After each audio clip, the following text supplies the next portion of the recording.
Kali ini kita akan ngomongin routing ya, router, routing, root, dan lain sebagainya lah. Kita akan ngomongin itu. Oke, langsung saja ke materinya. Ini ada di mapel administrasi infrastruktur jaringan. Oke, sebelum kita ngomongin routing, kita flashback dulu. Ada yang masih ingat apa itu router? Ya, jadi router juga merupakan sebuah perangkat jaringan. Selain ada switch, kemudian ada hub, ada apa lagi? Ada kabel jaringan, RJ45 dan lain sebagainya. Ada satu perangkat yang namanya router ya. Router merupakan peralatan yang bertugas atau difungsikan untuk menghubungkan dua jaringan atau lebih. Kemudian tugas router adalah memforward data ya. Jadi dengan mengaktifkan fungsi IP forward menggunakan routing protokol. Oke. Merupakan peralatan yang bertugas atau difungsikan menghubungkan dua jaringan atau lebih. Memangnya kalau ada jaringan ya berjumlah dua atau lebih, itu tidak bisa dihubungkan menggunakan switch atau hub saja. Kok perlu ada router sih? Maksud dari dua jaringan atau lebih di sini ya, bisa saja IP-nya berbeda, atau misalkan IP-nya sama, subnet max-nya sama, tapi host ID dan net ID-nya berbeda. Tentu saja itu tidak cukup menggunakan switch atau hub saja. Kita perlu perangkat tambahan yaitu router ya. Oke, kita lanjut aja. Nah, konsepnya seperti ini, konsep routing. Routing adalah suatu proses merutkan paket data dari network satu ke network lain dengan menggunakan router. Mirip sama fungsi kurir kalau di jasa ekspedisi sih ya. Biasanya kalau kalian suka belanja online gitu ya, itu dari misalkan beli paket dari Bandung misalkan, itu kemudian diantar ke rumah kalian. Tujuannya itu nggak langsung dari Bandung ke rumah kalian kan, tentu harus melewati checkpoint, misal dari Bandung ke dari si penjual ke apa namanya, agen dulu ya, agen ekspedisinya, kemudian dari agen ekspedisinya ke gudang pusatnya dan lain sebagainya. Tentu ada beberapa checkpoint yang harus dilewati ya, ada beberapa kota yang harus dilewati. Nggak langsung dari Bandung, dari si penjual langsung ke rumah kalian kan, nggak seperti itu. Nah, kurang lebih konsep dari routing ya seperti itu ya, untuk meneruskan paket data dari network satu ke network yang lain dengan menggunakan router. Nah, di situ nanti di dalamnya ada proses ya. Yang penting kita pahami dulu bahwa konsep routing adalah suatu proses merutkan paket data dari network satu ke network lain ya menggunakan router, atau meneruskan paket data dari network satu ke network yang lain. Itu adalah konsep routing. Kemudian jenis-jenis router ya, jenis router itu dibagi dua, ada dedicated router sama PC router. Kalau dedicated router itu ya sudah jelas ya, jadi yang merupakan router dibuat dari awalnya juga sebagai router ya. Misalkan ini produknya dari Linksys atau misalkan dari Cisco dan lain sebagainya, itu banyak sekali bertebaran di pasaran. Kemudian yang kedua adalah PC router. Kalau PC router ini sebenarnya komputer desktop yang difungsikan sebagai router gitu. Tentunya syaratnya sebuah PC bisa difungsikan sebagai router diantaranya ya itu adalah harus memiliki minimal dua buah network card atau NIC ya, atau kartu jaringan. Itu pasti kalian tahu lah apa itu NIC ya. Kalau lupa ya buka lagi materi-materi sebelumnya. Kemudian contoh nih, ada sebuah jaringan ya, A, B, C. Ini sebuah jaringan, ada komputer A, komputer B, dan komputer C.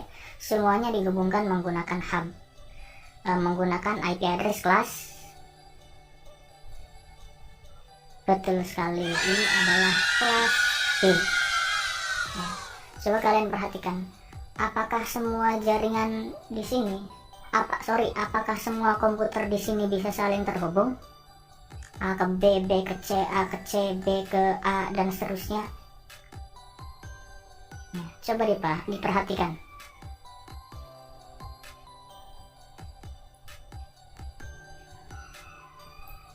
Ya, tentu saja walaupun ini adalah sebuah jaringan yang sama, kelasnya sama, menggunakan kelas B ya 172, kemudian subnet maxnya sama 255.255.255.0, ini tidak semuanya bisa terhubung. Coba ada yang tahu kenapa?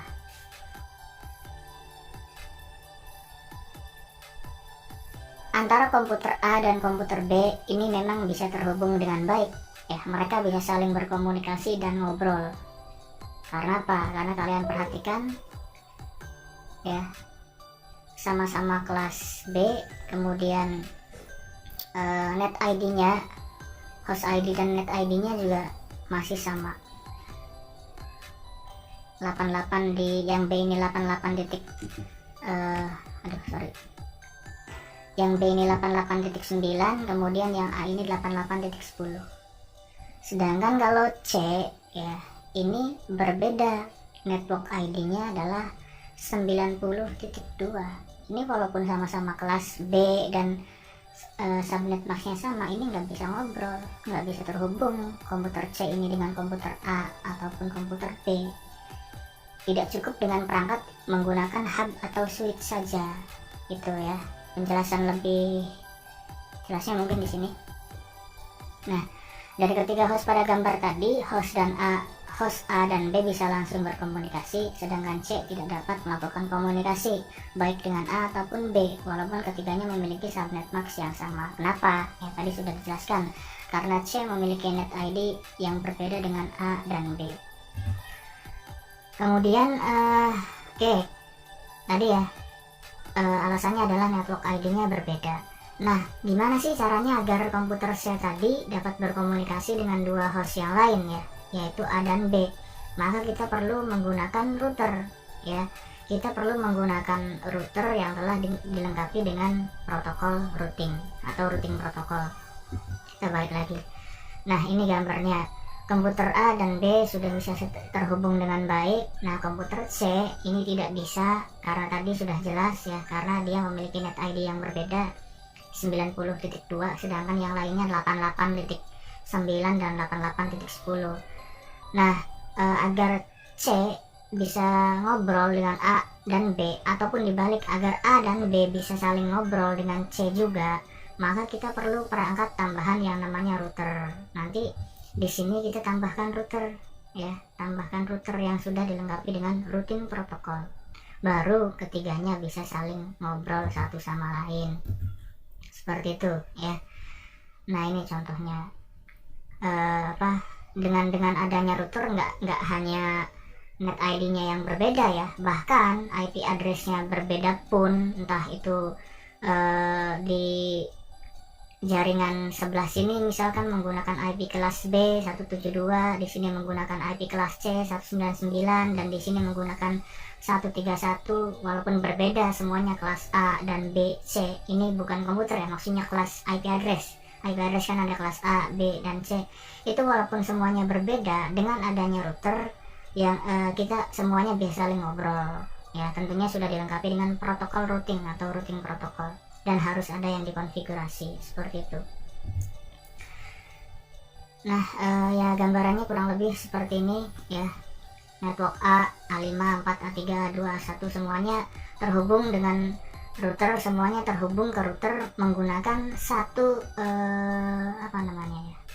menggunakan satu pintu atau melewati satu pintu. Contohnya di sini ya, melewati port ini A1, kita anggap port A1 di sini. Jadi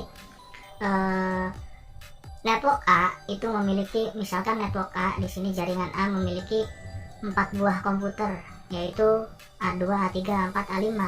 Semuanya terhubung ke router itu enggak komputer A satu kabel, komputer B satu kabel, enggak kayak gitu, enggak kayak nyambungin komputer ke switch, enggak, tapi semuanya nanti dihubungkan dulu biasanya ke switch atau hub sih. Keempat komputer ini dihubungkan dulu, misalkan di sini ke switch ya A1.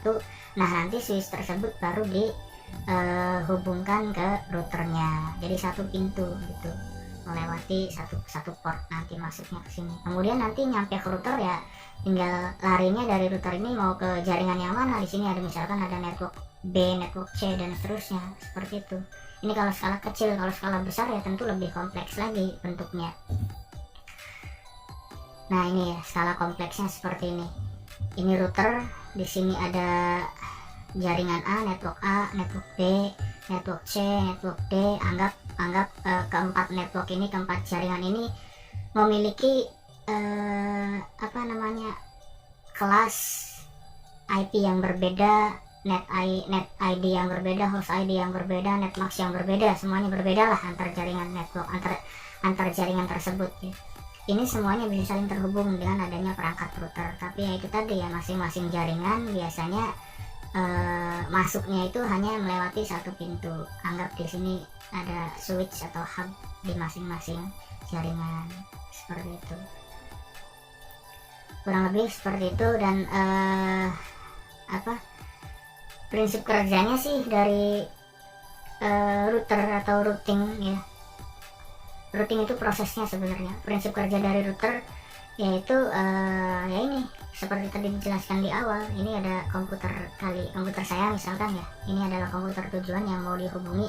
Misalkan ada saya di kota A dan ini di kota B. Tentu dari komputer saya ke komputer yang hendak saya hubungi itu nggak langsung dari sini ke sini kan, nggak langsung lurus dari sini ke sini langsung menuju ke komputer tujuan, enggak, tapi harus melewati berbagai macam jaringan yang ada di luar sana ya.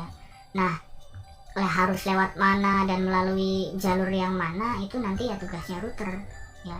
Tentu kan dari komputer saya ke komputer yang dihubungi juga pasti sekali, sangat mungkin sekali di sini berbeda, baik dari IP address dan lain sebagainya ya.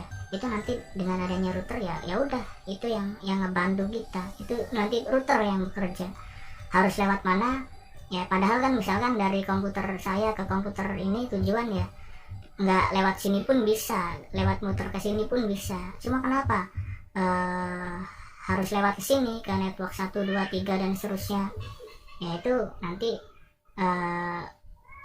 ada proses, ada algoritma yang harus yang sudah dipikirkan oleh si router gitu ya. Nanti akan dikupas lebih dalam lagi lah di video-video berikutnya mungkin. Yang penting sekarang kita tahu dulu apa itu routing ya, cara kerjanya, konsep kerjanya bisa kalian pahami gitu. Itu saja, kurang lebihnya mohon maaf.